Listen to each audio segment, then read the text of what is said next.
भारतीय इतिहास के अंतर्गत हम पढ़ रहे हैं भारत के स्वर्णिम पृष्ठ, भारतीय इतिहास के स्वर्णिम पृष्ठ। और भारतीय इतिहास के स्वर्णिम पृष्ठों में हम गुप्त साम्राज्य के बारे में जानकारी प्राप्त कर रहे हैं। गुप्त साम्राज्य की जो कला, इतिहास और साहित्य, संस्कृति, इनके बारे में हम जानकारी प्राप्त कर रहे हैं। तो कला और कला में हमने गुप्त साम्राज्य की वास्तुकला के बारे में जानकारी प्राप्त की। वास्तुकला में हमने पढ़ा कि गुप्त काल में जो भवन और मंदिर बनाने की परंपरा थी, मुख्य रूप से मंदिर जो बनाए गए थे वो नागर शैली में बनाए गए थे। और दशावतार का जो मंदिर था और बहुत ही श्रेष्ठ मंदिर की श्रेणी में आता है। यानी मंदिर बनने की परंपरा जो है वह गुप्त काल में देखने को मिली। और उसमें गर्भगृह, सभा मंडप, प्रदक्षिणा, ये सब मंदिर के एक महत्वपूर्ण भाग थे। इस प्रकार से वास्तुकला गुप्त काल की सर्वश्रेष्ठ मानी गई है। इसके बाद में जो हम पढ़ रहे हैं मूर्ति कला, और मूर्ति कला भी गुप्तकालीन मूर्ति कला भी बहुत अच्छी थी। मूर्तियां पत्थर, मिट्टी और धातु की बनी हुई प्राप्त हुई है गुप्त काल से। इस प्रकार से सारनाथ, पाटलिपुत्र और मथुरा गुप्तकालीन मूर्ति कला के महत्वपूर्ण केंद्र थे। मथुरा, सारनाथ, पाटलिपुत्र ये गुप्तकालीन जो मूर्ति कला थी उसके महत्वपूर्ण केंद्र थे। और मिट्टी, पत्थर और धातु की मूर्तियां इस समय गुप्त काल में बनाई जाती थी।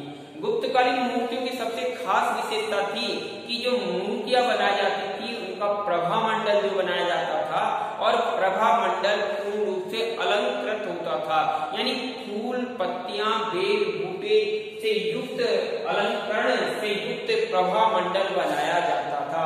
जैसे बुद्ध की मूर्तियों के पीछे प्रभा मंडल, उसको अलंकृत किया जाता था। तो एक खास विशेषता देखने को मिलती है कि गुप्तकालीन मूर्तियों में प्रभा मंडल अलंकृत बनाया जाता था।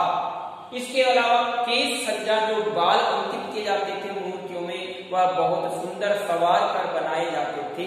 तो इस प्रकार से गुप्तकालीन मूर्ति कला की ये दो महत्वपूर्ण विशेषता है। एक तो अलंकृत प्रभामंडल और बाल सवार कर केश को सज्जा करके मूर्तियां बनाई जाती थी। मथुरा, सारनाथ, पाटलिपुत्र गुप्तकालीन मूर्ति कला के महत्वपूर्ण केंद्र थे। इस प्रकार से हम बात करें कि गुप्तकालीन मूर्ति कला पर पूर्ण रूप से भारतीय कला का प्रभाव पड़ा है। एक विशेष बात है कि गुप्तकालीन मूर्ति कला पर पूर्ण रूप से भारतीय कला का प्रभाव, भारतीय मूर्ति कला का प्रभाव पड़ा है। अब कौन कौन सी मूर्तियां प्राप्त हुई है? सुल्तानगंज से प्राप्त ताम्र की भगवान बुद्ध की मूर्ति जो एक महत्वपूर्ण मूर्ति है, जो वर्तमान में बर्मिंघम संग्रहालय में संग्रहित है। 7.5 फीट ऊंची प्रतिमा है। और यह प्रतिमा जो गुप्त काल की महत्वपूर्ण मूर्ति बनाई गई है। सुल्तानगंज की ताम्र प्रतिमा, साथ ही साथ मथुरा से प्राप्त भगवान विष्णु की प्रतिमा भी गुप्तकालीन मूर्तियों में सर्वश्रेष्ठ स्थान रखती है। और उदयगिरी की गुफाओं से भी प्राप्त जो है वराह मूर्ति, यह भी गुप्त काल की श्रेष्ठ मूर्तियों में आती है। तो गुप्त काल में पत्थर, मिट्टी, धातु से संबंधित मूर्तियां और मथुरा, सारनाथ, पाटलिपुत्र गुप्तकालीन मूर्ति कला के महत्वपूर्ण केंद्र हैं। और गुप्तकालीन मूर्ति कला में प्रभा मंडल अलंकृत और केश सज्जा युक्त बनाए जाते थे। इसके बाद में ये दो पॉइंट पढ़ा पढ़ने के मूर्ति कला। इससे पूर्व कल हमने पढ़ा था वास्तुकला, और दूसरा पॉइंट पढ़ा है पढ़ने मूर्ति कला। इसके बाद में आता है चित्रकला। तो अजंता में चित्रकला के उदाहरण श्रेष्ठ रूप से देखे जा सकते हैं। यानी चित्रकला के क्षेत्र में भी अजंता और बाघ गुफाएं जो है वह इसी काल में बनाई गई थी। कुल मिलाकर के जो गुप्त साम्राज्य था, गुप्त साम्राज्य में चित्रकला ने भी अथाह उन्नति प्राप्त की थी। अजंता और बाघ जैसी गुफाएं, यानी अजंता महाराष्ट्र राज्य के औरंगाबाद और बाघ की गुफा मध्य प्रदेश के धार जिले में अवस्थित है। इस प्रकार से दोनों ही गुफाओं में जो चित्र बनाए गए हैं वह चित्र भावावी भक्ति से परिपूर्ण बनाए गए हैं। बहुत सुंदर, सौम्य और अच्छे रंगों का उनमें इस्तेमाल किया गया है। तो ये जो चित्रांकन हुआ है ये गुप्त काल के शासकों के काल में हुआ था, गुप्त काल में बनाया गया था। और इस प्रकार से चित्रकला का उदाहरण देखें तो अजंता की जो गुफा नंबर 16 है और गुफा नंबर 16 में जो मरणासन राजकुमारी का चित्र बनाया गया है वह भावों से परिपूर्ण एक महत्वपूर्ण चित्र है, जिसको हम गुप्त काल का सर्वश्रेष्ठ चित्र मान सकते हैं। अर्थात कुल मिलाकर के गुप्त काल में चित्रकला ने भी उत्कृष्ट उपलब्धियां प्राप्त की थी। इसी प्रकार से अजंता की गुफा संख्या 17 में बनाया गया यशोधरा और राहुल का चित्र भी एक गुप्तकालीन चित्रकला का एक उत्कृष्ट उदाहरण है। तो चित्रकला के क्षेत्र में भी गुप्त काल में बहुत विस्तार में उदाहरण किया, तरक्की की, उन्नति को पहुंचे। इस प्रकार से चौथा बिंदु आता है, पहला बिंदु हमने पढ़ा वास्तुकला, दूसरा बिंदु पढ़ा मूर्तिकला, तीसरा चित्रकला और चौथा बिंदु पढ़ रहे साहित्य। गुप्त साम्राज्य साहित्य में भी बहुत रुचि रखते थे, यानी साहित्य ने भी इस काल में बहुत तरक्की की थी। ज्यादातर जो साहित्य लिखे गए थे वो संस्कृत भाषा में रचित थे।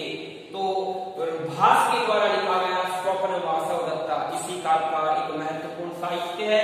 इसी के क्रम में शूद्रक महोदय के द्वारा लिखा गया मृच्छकटिकम, यह भी संस्कृत का एक बहुत सर्वश्रेष्ठ ग्रंथ है। साथ ही साथ संस्कृत के सर्वश्रेष्ठ ग्रंथों में से कालिदास के द्वारा लिखे गए ग्रंथ है, जिसमें अभिज्ञान शाकुंतलम है, रघुवंश है, मेघदूत है। इन ग्रंथों की रचना भी गुप्त काल में हुई थी। इसके अलावा विशाख दत्त के द्वारा मुद्रा राक्षस और अमर सिंह का अमरकोश, यह भी ग्रंथ संस्कृत भाषा का एक बहुत बड़ा ग्रंथ है और यह ग्रंथ भी गुप्त साम्राज्य, गुप्त शास्त्रों के काल में ही लिखा गया था। इसी प्रकार नीति शास्त्र पर आधारित, नीति सार पर आधारित जो एक महत्वपूर्ण ग्रंथ था और वह ग्रंथ विष्णु शर्मा के द्वारा लिखा गया था और विष्णु शर्मा के द्वारा लिखे गए ग्रंथ का नाम था पंचतंत्र। इस पंचतंत्र के माध्यम से हम नैतिक शिक्षा के बारे में जानकारी प्राप्त कर सकते हैं। तो कुल मिलाकर के बात करते हैं कि गुप्त साम्राज्य साहित्य के क्षेत्र में भी अथाह उन्नति पर था। अर्थात वास्तुकला, मूर्तिकला, चित्रकला, साहित्य कला, इन सब में गुप्त साम्राज्य ने बहुत तरक्की की थी, बहुत विकास किया था और संस्कृत भाषा का यहाँ पर बहुत ज्यादा प्रचार प्रसार हुआ। अब अगला टॉपिक लेते हैं अपन नालंदा विश्वविद्यालय। तो कहा गया है कि कुमारगुप्त के काल में कुमारगुप्त ने ही नालंदा विश्वविद्यालय का निर्माण करवाया था। तो बोर्ड की परीक्षा में आ सकता है कि नालंदा विश्वविद्यालय किसके शासनकाल में बना? तो गुप्त शासक कुमारगुप्त के शासनकाल में बना था नालंदा विश्वविद्यालय।